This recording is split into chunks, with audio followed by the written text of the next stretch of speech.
All right, Survivor fans, we have just watched episode 9 of San Juan del Sur. The episode was called Getting to Crunch Time. But Matt, let's just talk about who was voted out right away because it was a huge shocker, huge upset. Who went home? Yeah, it really went to crunch time. It was Jeremy, who seemed to be running the tables of the game last week. It was really, really like huge shock, biggest shock of the season. Last week we saw Josh and Jeremy go head-to-head with both of their alliance, trying to sway John and Jacqueline.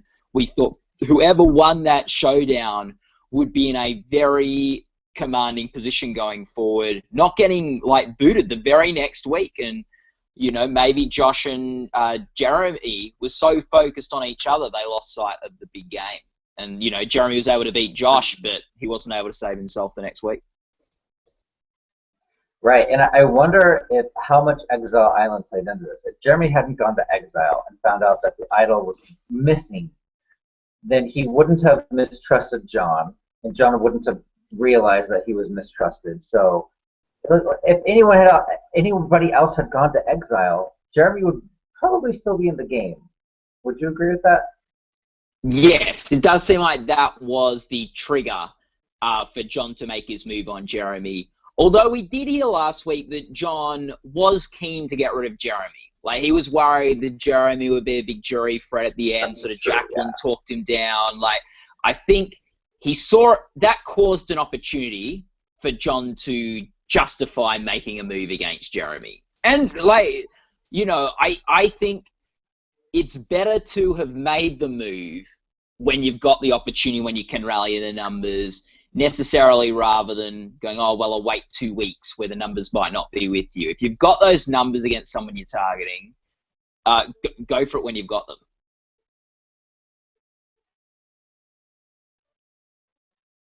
I think my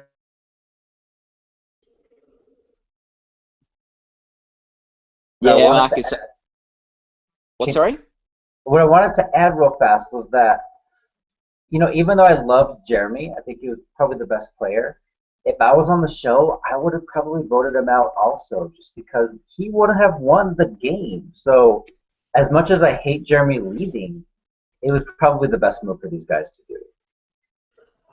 I think it was an alright move. Like, the question is, could they have got rid of Jeremy later? Like, could they have waited for the final 6 and then Missy Baylor, John, Jacqueline vote out Jeremy? Because the game sort of now is in their hands. Like, they've sort of lost a bit of the numbers now, because now there's 4 of them from that alliance that turned on Jeremy. Now, who knows whether Natalie is going to stick with that group now that she got blindsided by them last night. She, what the F, Missy? And then we had, and then Reed, who voted with them.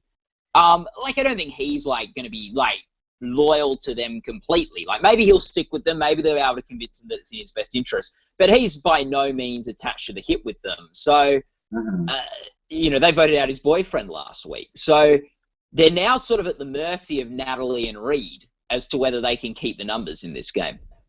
But also, Reed isn't with Keith either.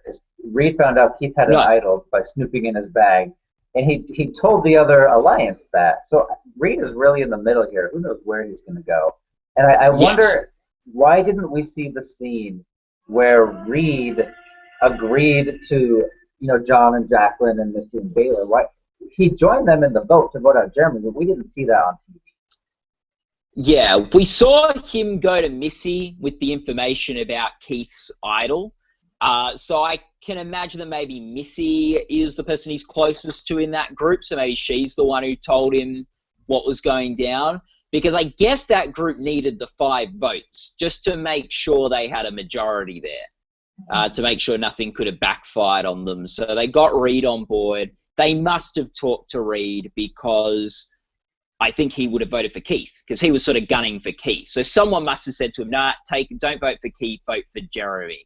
So I think they didn't show it because if they'd gone up to, if we saw the scene where they tell Reed, we're all voting Jeremy tonight, vote Jeremy, it wouldn't have been a surprise at Tribal Council.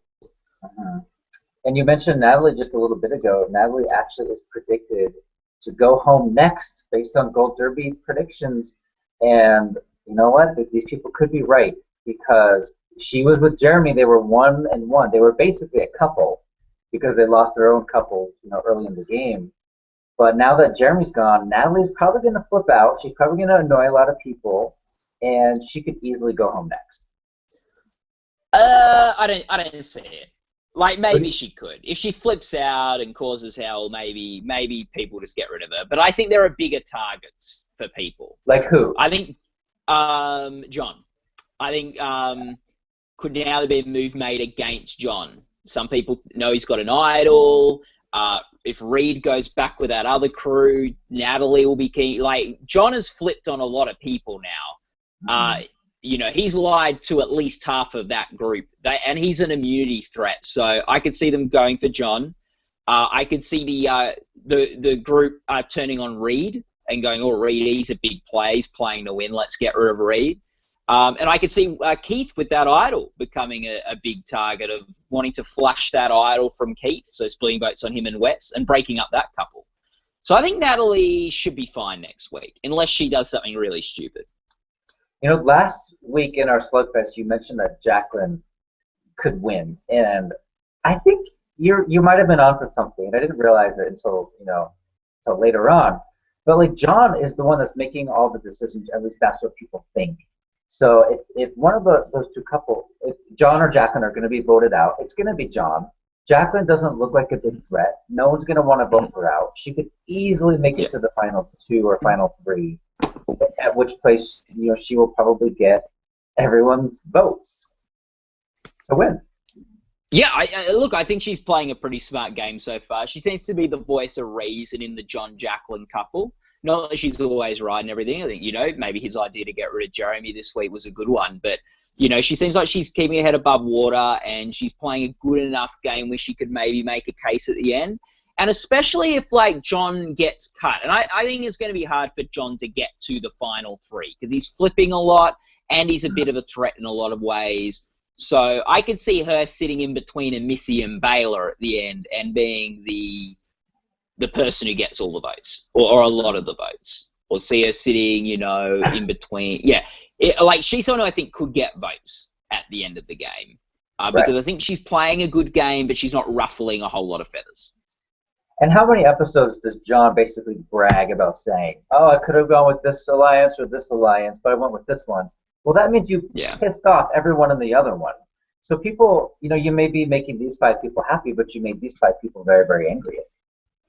And here's the thing as well, you want to be the swing vote, but you don't want anyone to know you're the swing vote. That's a great point. That's great. So, he should have been to both sides. Oh, not wavering. I'm sticking with you guys. You shouldn't come back and say, oh, man, sorry I lied to all of yous or whatever. Yeah. I have a feeling, Matt, if you played Survivor, you would probably win because every week you say a point that I'm like, oh, I hadn't thought of that before, but it's really, you should write a book, How to Win Survivor. There are better books that have been written about how to win the Survivor. I think there's better stuff out there than what I could write. I just like the show. I've watched a lot of it, and I listen to a lot of podcasts and stuff on Survivor too. So who knows where I'm getting all these ideas from? But I think that it's really an interesting season. I do honestly though. I sort of poo-pooed the idea of Natalie going, but I think sort of anyone could go next week. Like, this getting rid of Jeremy has really caused a whole bunch of chaos and completely shaken up the alliances. Mm-hmm. Like, who knows if it, and who people are going to, oh, John might have an idol. Oh, Keith, we think has an idol. Like, do they throw votes on someone they don't think is going to play an idol? Do they, end up throwing votes Alex's way? Because they go, well, we know, we can't vote for Keith because he might play the idol. We can't vote for Wes because Keith might give him the idol. Let's vote Alec. Or, the other side going, well, they're not going to give the idol to Natalie. Let's vote Natalie. So I think really anyone could go next week. It's really, this game has been turned on its head. Right. The only person who's guaranteed not to go home is Jeff Probst, basically. Is that what you're saying? Yeah. Yeah, pretty much. Pretty much. You and I... Oh, go ahead. I think also, this episode has made this season so much more exciting. but I am worried that we could have a similar situation where we had in Nicaragua, where we had these really exciting episodes where Marty got kicked out and then Brenda got booted the very next week, who was sort of the person running the game up until that point. And that was really exciting. But then after it, we were left with they got rid of the two best players in a row. And then we sort of had the, season of clowns who didn't really know what they were doing. Now I've still got a bit of hope for a Jacqueline, for a Natalie, for a Reed, for Missy and Baylor maybe of being good enough players to keep this season interesting. But I'm a little worried, having lost Josh and Jeremy 2 weeks back to back, that we got 2 great episodes, but it could hurt the rest of the season. Yeah, and you and I have seen every episode of Survivor, all 29 seasons. But you know what? We've never seen a challenge where you use your feet before. It was a Survivor First, the foot challenge. And what did you think of that? Because Jeff made a big deal about it. And I think he mentioned it 3 times. I really liked it. I thought it was cool, and I always like when they think of something new that's a bit fun, and you don't really know how it's going to go, and I loved it. Yeah, I feel like Jeff maybe talked it up a bit too much. Like, Survivor history is being made. Like, this is like every time they do a new challenge, I think it'd be weird if he kept on going on about Survivor history being made. So I'm not sure if it's historic, but it was definitely cool that they tried a new challenge. And I like the feet thing. I think I should maybe trot that back out in a season or 2. That was fun. Right, and I also like the reward challenge this week. I always love when there's a person against a person, and when there's mud on the ground, that makes it 10 times better. People are all covered in mud and dirty and gross. Yeah. And we had the extra benefit of Baylor going against her mom, not once but twice. And I can't remember if she won both times, but I know she won it the last time. She won both. It was not that hard. But what did you think about the decision made by Jeremy and Natalie to give up their reward? At first, I didn't mind it. I think, it obviously came across too strong. And by sending Jeremy to exile, where he found out John had the idol, was what, was his undoing. So it didn't turn out too well. Yeah, it was maybe just a little bit too over the top a move. I like the idea of Jacqueline's not feeling appreciated by the people she just slipped on. We need to make sure she feels appreciated, that we value her and actually are prepared to sacrifice something for her. So I like that, since that was their reason, but it obviously backfired on them. It was obviously a bit too much of a move. Yeah, I wanted it to work out, but I think people saw that it was just. It came off as a greedy move on Jeremy and Natalie's parts, when really it was the opposite of greedy. It was really selfless what they did, but it came off the opposite way. Yeah, to be honest, I think a move, and we saw the same thing with Brenda when she gave everyone their family visit, and then she got blindsided that night, and things in Kagayan. Like, I'm not sure if that was what cost them the game. Obviously, it led to what cost them game with that whole idol situation, but you couldn't have foreseen that at the time. I just think the rule, for Survivor is not to say that doing something like that's going to cost you the game, but it's not going to be what makes the difference. Like, when John and Jacqueline deciding who to vote out, they're not going to make their decision. They're not going to go, well, they gave us the reward, so we owe them one. Mm-hmm. Especially since that was to thank them for the previous vote. So I think you just got to be aware if you make a decision like that. That's not going to save you in the game. Don't view it as if we give them this, then they won't vote us out tonight. Because at the end of the day, it's $1 million game. Just because you were given sandwiches and a yacht cruise, you're not going to make the decision that you think is not in your best interest because people gave you that. Right. I wonder, though, if the vote had happened that night, if it would have been different. Because, we mentioned earlier the whole Exile Island thing. Jeremy couldn't find the idol, which led us to rightfully believe that John had it.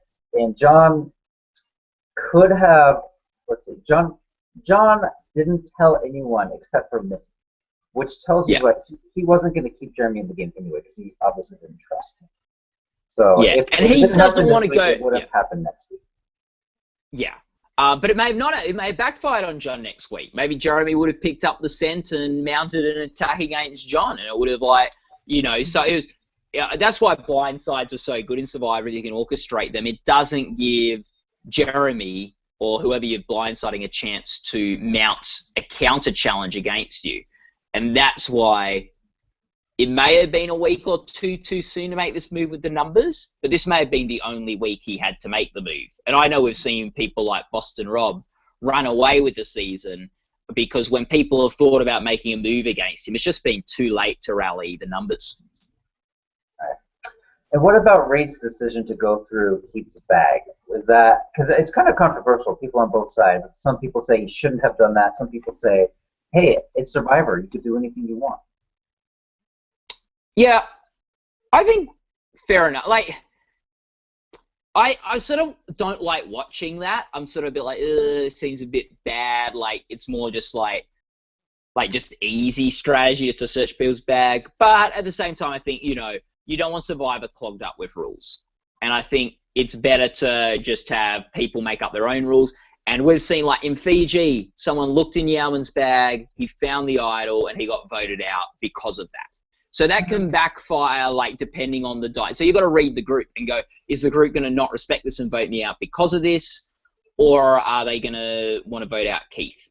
And I think, in some ways, like, it was a good thing for Reid to do. I'm surprised people didn't think Reid might have the idol, though. I guess he hasn't been an expert. Like, he just, like, showed them the clue. Like, how did they had to trust Reid that it came from Keith's bag. That's a great point. That's more what I was surprised by. I was like, how does this not backfire on Reid? Like, just cast a whole lot of doubt on everyone in that group could maybe have the idol. Right. But, as Reid said, desperate times call for desperate measures. He was throwing whatever he could at the window. And, I'm not sure if that's the thing that ended up saving him. Maybe the fact he confided that in Missy meant Missy confided in him they were voting for Jeremy that night. So that could have turned out well for him. Like, at the end of the day, Keith didn't get voted out. It didn't result in Keith going. And it may have tipped Keith's hat to people know I have the idol. I might need to play it sooner rather than later. Yeah. Yeah, if I'm ever on Survivor, I'm going through every single bag. I'm looking for the trail mix. I'm looking for the idol clues. Whatever I can find, I'm going to use it against you guys. Yeah, I think it was fair enough. And look, that was great when Jacqueline said, hey, apparently Reid went through Keith's bag and found the idol clue. What did you do with yours? He's like, I burnt it. So I like Jacqueline. I know what I'm doing. I wonder if he had burnt it. I wonder if he'd burnt it. He's like, right. No, I burnt it. Don't worry about it. And then as soon as she goes off to the bathroom, he's quickly getting out that clue and burning it. You know what? If I'm ever on Survivor and I get the clue, I'm going to put it in someone else's bag because, you kill two persons. Yeah, you get rid of it. I love that idea. You implicate somebody else. Yeah, I love that idea. That's great. Oh, that's really a good strategy. Put the idol clue in someone else's bag. I love it. Right, and then you have to make sure. And then just hope someone checks the bags. Right, before the person whose bag you put it in finds it. Sure, checks their bag. Yeah.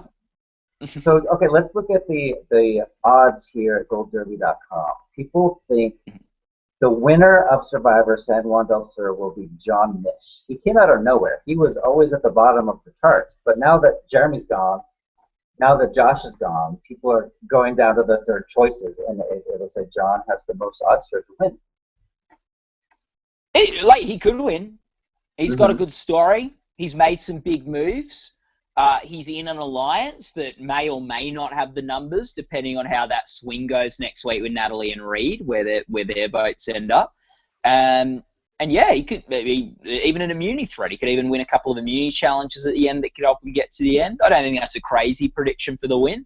I think this game is opened wide now that Josh and Jeremy are gone, though. Like, I do think there aren't too many. Like, Alex not winning the game, there's no way a jury gives him $1 million. I'm starting to get very worried that Baylor's not going to have a case to win the $1 million too. I just think she needs Missy to go. And I don't say she doesn't necessarily need to vote out Missy, but she needs to be able to play this game without Missy there in order to have a case for the end. Otherwise, people are going to think her mum just dragged her to the end. Yeah. And if Missy's on the jury, that's an extra vote for Baylor to win. And Missy can rile up the people at Ponderosa and convince them as well. So Missy, you're right. If Baylor has any shot of winning this, Missy needs to be on that jury. And she votes out her mum. People respect that. I do think that I don't see her voting out her mum, but especially the longer this goes, where she's just being dragged along by her mum, which is sort of what's happened post-merge. She played well pre-merge, but being dragged along by her mum post-merge, if it gets to Final 4 or Final 5, it's too late for her to make a case. She's going to have to vote out her mum and say she cut her mum when she had to and live off that. So, time's running out for Baylor to make some moves and have a game that is her game and own her game. Yeah. Whereas, other people... I think Jacqueline isn't getting dragged along by John. They clearly both got different opinions, and, last week she was in the driver's seat. This week he was in the driver's seat. I think both of them could make a case for winning the game. And it'd be interesting if Jacqueline and John were there at the end together, who they'd go with. So I can see them going either way. Yeah. Either one would be probably an okay winner, I think. Yeah, I would think so, unless they do stupid things from now on. I think who's second? Who's second on the Gold Derby list? Reed is second to win. Well, look, if he gets to the end, he's going to get a lot of props. Yeah. And now he's sort of in a swing vote. He's in a powerful position. I can see a path for everyone getting to the end at the moment. Alec is in last place to win, unfortunately. Poor Alec. What is he doing on this show? He can't get the jury votes. He could get taken to the end, but that's his best case scenario. Right. I think even if Missy and Baylor are there at the end, they give it to Missy. Right. All right. Well, so that is it for this week. Unless you have any other last thoughts on this episode. No, not really. It's a good one. Boy, what a cracker! Best episode of the season. Very, very shocking episode. I remember watching it, biting my nails. Every Jeremy vote that kept coming out of the urn, I'm like, wait, what? Wait, another Jeremy vote? That doesn't make sense. And then all of a sudden, he's gone. I couldn't believe it. Yeah. It's crazy. It was absolutely one of the biggest shocks in the last couple of years on Survivor, in terms of who got voted out. By far. All right, because you thought it was either going to be Wes, or you thought it was going to be Keith or Reed, and it was a third. It was sometimes you think, oh, it's going to be this person, not that person. The votes are flipped, and you're surprised. But it's very rare that you have the person who thinks third most likely to get voted out gets voted out, especially when an idol hasn't been played. Yeah, so far no idols this season have been played. John Rocker went home with one, Keith has one, and John has one. So, hopefully we'll see an idol played soon, because that's always the best. Those are always the best episodes when that happens. Yeah. Oh, and I think there's chaos in the game right now. No one could be confident that they've got the numbers at the moment, which is gonna maybe force an idol or two out next vote. Because I think paranoia is going to be an all-time high next week. No one's safe. No one is safe. All right, cool. We'll see everyone next week. Bye. See ya.